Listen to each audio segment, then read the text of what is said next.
اللہ تو یہ کہتا ہے جو تیری سب سے زیادہ محبوب چیز ہے میرے راستے میں دے دے، اپنی محبوب ترین چیز مجھے دے۔ تو اس وقت ان کے پاس سب سے محبوب چیز کیا تھی؟ ان کا بیٹا، اکلوتا بیٹا، 98 سال کی عمر میں ملا ہوا بیٹا۔ تو جس چیز سے سب سے زیادہ محبت تھی اس کو دیا۔ ہم 20,000 کا بکرا دے کے سمجھتے ہیں کہ بڑا تیر مار لیا۔ آج ہم کیا کر سکتے ہیں؟ اب بیٹے کو آپ اللہ کی راہ پہ لگا سکتے ہیں۔ اللہ کی راہ میں نہ لگائیں، اللہ کی راہ پہ لگا دیں۔ اس کو کہیں کہ یار تو تعلیم ضرور حاصل کر، مگر اللہ کے پروگرام کو بھی لے کے آگے چل، اگر آپ قربانی دینا چاہتے ہیں۔ بکرے سے نہیں بات بنے گی، یہ تو روایت ہے۔ جس سے آپ محبت کرتے ہیں، جس سے آپ کو بڑی چاہت ہے، جس کے ساتھ آپ کا مستقبل وابستہ ہے، کہ تو یار رب دے کام تے لگ جا۔ ایک یہ قربانی ہے، اور دوسری ایک اور اس کے بعد آپ کی چاہت کیا ہے؟ آپ کی خواہش نفس، جس کے تحت آپ نے روپ بنایا ہوا ہے، بزنس کر رہے ہیں، معاملات کر رہے ہیں، ڈیلنگ کر رہے ہیں، بچے بیاہ رہے ہیں، تعلقات ہیں۔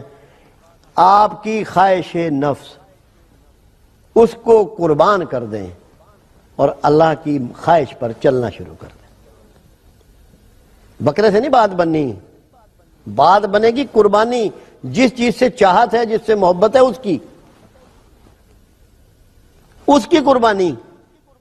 تو اس کی قربانی کیا ہے؟ آج ہم سب لوگ اپنی چاہتوں کے مطابق زندگی گزار رہے ہیں، اللہ کے باغی بن گئے، اللہ کے نافرمان ہو گئے۔ اللہ کی نافرمانی اور بغاوت چھوڑ کے اس کے فرما بردار ہو جائیں اور اس کی چاہت پر چلنا شروع ہو جائیں، آپ کی قربانی پوری ہو جائے گی۔ یہ تو صرف ایک رسم، تاکہ اللہ کو اتنا عمل پسند آیا ابراہیم خلیل اللہ کا کہ قیامت تک کے لیے اللہ نے ان کے اس فعل کو جاری کر دیا، تاکہ ابراہیم خلیل اللہ کی یاد رہے۔ اب آپ سوچئے، یہاں پھر حاجرہ علیہ السلام کا کریکٹر ہے کہ بیٹے کو اپنے ہاتھوں سے دے رہی ہیں کہ جب اللہ کی یہ مرضی ہے تو لے جا اس کو۔ تو ماں کا یہ کردار بھی دیکھنا ہے، ماں کو اس لیول پر بھی پرکھنا ہے۔ پھر ابراہیم خلیل اللہ کا ہے، ان کو کتنا یقین ہے کہ یہی اللہ کی مرضی ہے۔ کتنے برگزیدہ پیغمبر ہیں، مگر اپنے خواب کا سچ ہونے کا کتنا یقین ہے، اللہ کی ڈیمانڈ کا کتنا یقین ہے، اس کو پورا کرنے کا کتنا یقین ہے، اللہ سے تعلق کا کتنا یقین ہے، توکل کتنا ہے، صبر کتنا ہے، برداشت کتنی ہے۔ اب یہ خلیل اللہ کا کریکٹر بھی آپ کو وہاں نظر آ رہا ہے۔ صرف تعمیر کعبہ نہیں ہے، قربانی کا انتہائی اعلیٰ ترین معیار وہاں پیش کیا جا رہا ہے۔ ہم تو اللہ کے لیے 2,000 روپیہ دینے کے لیے تیار نہیں، انہوں نے اپنا چہیتا اور پیارا بیٹا دے دیا۔ ان کو کیا معلوم تھا کہ دمبا آ جائے گا؟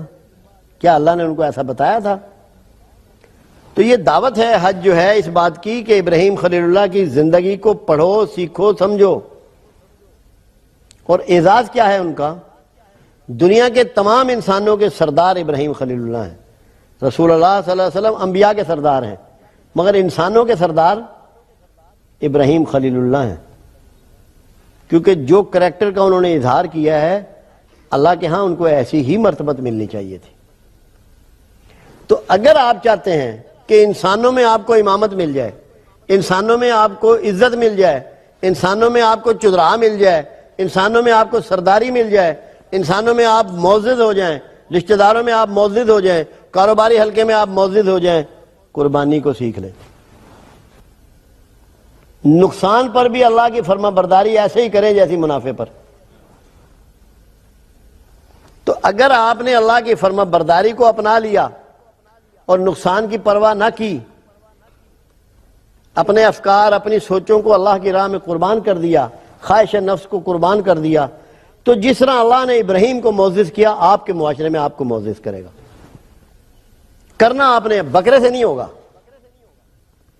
وہ صرف روایت ہے، ایک سمبولک بات ہے، مگر جو اس کے پیچھے کوڈ ہے اس کو سیکھنا پڑے گا، اس کو سمجھنا پڑے گا، اس کو اپنانا پڑے گا۔ تو اگر ادھر ہم نہ گئے اصل منزل کی طرف، اصل راستے کی طرف، تو یہ قیامت تک رسم و رواج چلتے رہیں گے، حاصل کچھ نہیں ہوگا۔ نہ ڈپریشن ہوا، نہ فرسٹریشن ہوئی، نہ نیند کی گولیاں کھانی پڑی، نہ بہن بھائیوں میں جھگڑا ہوا، نہ بہن بھائیوں کے مقدمے عدالتوں میں چلے، نہ پڑوسیوں سے کسی کی لڑائی ہوئی۔ کیوں؟ جو سامان آیا فتنے آئے۔ جب فارس فتح ہوا اور بہت سامان آیا، جو جہاں جنت البقیع کی طرف جو حصہ ہے وہاں سامان اس طرح اٹ گیا، ڈھیر لگ گئے، تو امیر المومنین عمر فاروق رضی اللہ تعالیٰ عنہ کو بلایا گیا کہ آئیے اور تشریف لائیے اور سامان دیکھیے۔ جب آپ نے سامان دیکھا تو دھاڑے مار کے رونا شروع کر دیا، پنجابی یونیورسٹیاں نے ٹاواں مار کے، کہ امیر المومنین اتنی خوشی کا موقع، فارس فتح ہوا ہے، مال غنیمت کے ڈھیر ہیں، اور آپ اس طرح رو رہے ہیں۔ فرمایا تمہیں سامان نظر آ رہا ہے اور مجھے ان سے چپٹے ہوئے فتنے نظر آ رہے ہیں۔ اللہ کے رسول سے بڑھ کے کون جانتا تھا کہ سامان کے ساتھ فتنے جڑے ہوئے ہیں؟ کتنے جوڑے کپڑے تھے میرے آقا کے پاس، کتنے جوڑے جوتے تھے میرے آقا کے پاس، کتنے جانور تھے میرے آقا کے پاس، کتنی اونٹنیاں تھیں میرے آقا کے پاس، کتنی تلواریں تھیں میرے آقا کے پاس، کتنے بڑے بستر تھے، کتنا بڑا گھر تھا۔ کبھی غور کیا؟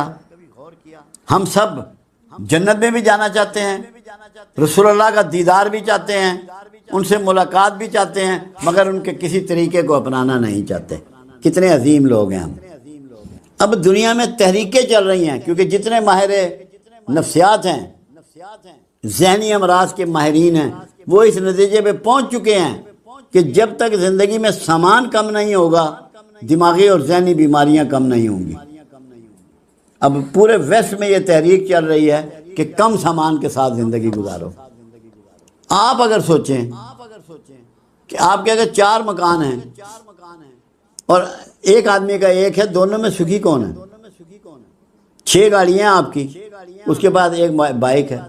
سامان سے آپ دیکھیں، کیونکہ اس سے ذمہ داری بڑھتی چلی جائے گی، آپ کی انوالومنٹ بڑھتی چلی جاتی ہے، آپ کا آرام اور نیند کم ہوتی چلی جاتی ہے، سکون اور راحت کم ہوتی چلی جاتی ہے۔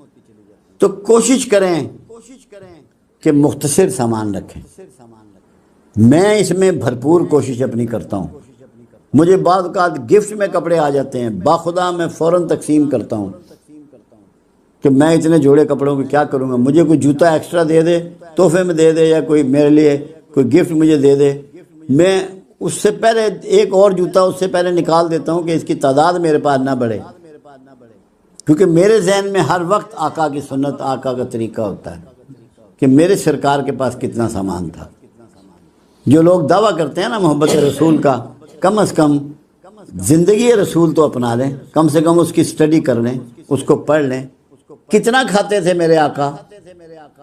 چند کھجوریں، تھوڑے سے ستو، تھوڑے سے جو، تھوڑا سا پانی۔ غار حرا میں پورا مہینہ رہتے تھے۔ کیا ہوتا تھا ان کے پاس وہاں؟ کہ جو غلام تھا وہ تھوڑے سے ستو اور تھوڑا سا پانی لے آتا تھا یا جو دے آتا تھا۔ ان کی صحت میں کوئی خرابی آ گئی تھی کم کھانے سے؟ جتنے دنیا میں عظیم لوگ ہوئے ہیں، انہوں نے انتہائی سادہ اور کم سامان کے ساتھ زندگی گزاری ہے۔ اگر یہ آپ کریں گے، بلڈ پریشر، شوگر، بیک ایک، شیٹیکا، نیند کی خرابی، یہ سب ٹھیک ہو جائے گا۔ سامان کم کر دیں زندگی میں، فتنوں سے محفوظ ہو جائیں اور آگے کی زندگی کو آسان کر لیں۔ محمود غزنوی کہ جب فوت ہونے کا وقت آیا تو اس کی جان نہیں نکل رہی تھی، تو سیانوں کو بلایا گیا، حکیم آئے، انہوں نے کسی نے کوئی دوائی دی، کسی نے کچھ کیا، کوئی اثرات نہیں ہوئے۔ ایک درویش کو بلا لیا گیا، بابے کو، کسی کو، اس نے کہا بھائی کیا کریں، بادشاہ کی جان نہیں نکل رہی، بڑی پریشانی میں۔ کہنے لگے جو یہ انڈیا سے ہیرے جواہرات لایا تھا وہ سامنے ٹوکروں میں رکھو، اس کے سامنے۔ وہ جیسے ہی ٹوکرے لا کے رکھے گئے، اس کی جان نکل گئی، کیونکہ دھچکا لگا نا کہ یہ سب کچھ میں چھوڑ کے جا رہا ہوں۔ تو سامان اتنا رکھو کہ چھوڑ کے جانے میں دقت کوئی نہ ہو، تاکہ بہترین زندگی گزارو، صحت مند، خوشگوار۔ میں نے سیلاب میں ایک آدمی کو ایک دفعہ کہتے ہوئے سنا، اس کے پاس ایک چرپائی تھی صرف، تو لوگ رڑ رہے تھے، سامان بہہ رہا تھا اس کا جہلم میں، باخدا بندہ فوت ہو گیا، نام نہیں میں لوں گا اس کا، وہ کہنے لگا مجھے آج پتہ لگا غریبی کا مزہ کہ میرا تو کچھ بھی نہیں پیر اڑدا، میرا تو کچھ بھی نہیں بہ رہا، میں تو آرام سے چرپائی پہ لیٹا ہوا ہوں۔ کم سامان کے ساتھ زندگی گزاریں، اللہ سے دوستی کر لیں۔ کیا سامان ہوتا ہے اللہ والوں کے پاس؟ داتا صاحب کتنا بڑا نام ہے، کیا تھا ان کے پاس؟ ایک مصلی، ایک لوٹا، ایک تسبیح جو وہ لے کے آئے اور یہی لے گئے۔ تو یہ آپ سمجھ لیں، بات کو سیکھ لیں، سامان کو کم کریں، خاص کر مستورات، یہ سامان میں ہی پکڑی جائیں گی اللہ کے گھر۔ ان کے بیڈوں کے نیچے 100 جوڑا جوتے پڑا ہوا ہے، ان کی الماریوں میں 300 جوڑے کپڑے پڑے ہوئے ہیں، ہر فنکشن کے لیے ان کو نیا کپڑا چاہیے، جیسے انہیں فنکشن سے نکال دیا جائے گا۔ ان کو کوئی خوف نہیں آتا کہ ہم اللہ کو ناراض کر رہی ہیں اس کے چکر میں۔ اللہ کہہ رہا ہے میں رب العالمین ہوں، رب کہتے ہیں پالنے والے کو۔ احسان مندی کا تقاضا یہ ہے کہ جو ہمیں پال رہا ہے اس وقت سے پال رہا ہے جب ہم کروٹ نہیں لے سکتے تھے، اپنا پیشاب نہیں دھو سکتے تھے، اپنا پخانہ صاف نہیں کر سکتے تھے، اپنے گیلے بستر سے نہیں ہٹ سکتے تھے، ہل بھی نہیں سکتے تھے۔ تو وہ کتنا مہربان ہے جس نے ہمیں اس معذوری اور محتاجی میں پال کے جوان کیا، ہمیں سارے آزاد دیے، ہنر دیا، طاقت دی، علم دیا، حکمت دی، دانائی دی، سب کچھ دیا۔ اس سے محبت نہیں کرو گے تو کس سے کرو گے؟ اور لگاتار دے رہا ہے، 100 روپے کو کسی کو دے دے تو 20 دفعے وہ سلام کرتا ہے۔ وہ دوسرے نمبر پہ اس نے اپنے رسول کو کہا رحمت للعالمین۔ رحمت کا مطلب ہے کہ تمہیں سائے میں جو طاقت لے لے گی، تم دھوپ میں ہو، اپنے اعمال کی دھوپ میں ہو، اپنے رویوں کی دھوپ میں ہو، جھلس رہے ہو، جل جاؤ گے تم۔ تمہارے اعمال اتنے کبھی ہیں، اتنے گھٹیا ہیں، اتنے بدبودار ہیں، تو وہاں صاحبان موجود ہے۔ اس صاحبان کا نام محمد رسول اللہ صلی اللہ علیہ وسلم ہے۔ جب یہ سوچ لو گے کہ یہ میرا صاحبان ہے، میں نے اس کے نیچے پناہ لینی ہے، تو پھر کس سے محبت کرو گے؟ اس سے کرو گے یا کسی اور سے کرو گے؟ پھر ایک بات اور سمجھ لو، راتوں کو اٹھ کے کملی والا روتا ہے آپ کی بہتری کے لیے، آپ کی عافیت کے لیے، آپ کی فلاح کے لیے۔ جو اتنی محبت دے رہا ہے اس کو ریٹرن میں کیا دو گے؟ صرف نعرے یا محبت؟ اس کا ریٹرن تمہیں کچھ تو دینا ہوگا۔ جس نے تمہیں آگ سے، دوزخ سے بچانے کا بندوبست کر دیا، دین پورا تمہیں پیش کر دیا، تمہیں پریکٹس کر کے دکھا دیا، اتنے بڑے محسن کا بھی تم نے مطلب اگر محبت نہیں کرو گے تو کس سے کرو گے؟ یہ استقامت تب آئے گی جب آپ ان چیزوں کو عملاً سوچیں گے، غور کریں گے ان پہ کہ میرا حق کیا ہے، میں کیا کچھ نہ نشاور کر دوں کملی والے پہ، میں سب کچھ نشاور کر دوں اپنے مالک پہ۔ یہ غور کرنا ہے۔ یہ تب ہوگا جب آپ قرآن سے جڑیں گے، رسول اللہ صلی اللہ علیہ وسلم کی سیرت سے جڑیں گے، اس کو پڑھیں گے، اس کی معلومات کریں گے، اس کو پریکٹس کرتا ہوا دیکھیں گے، پھر آپ کی محبت بڑھتی چلی جائے گی۔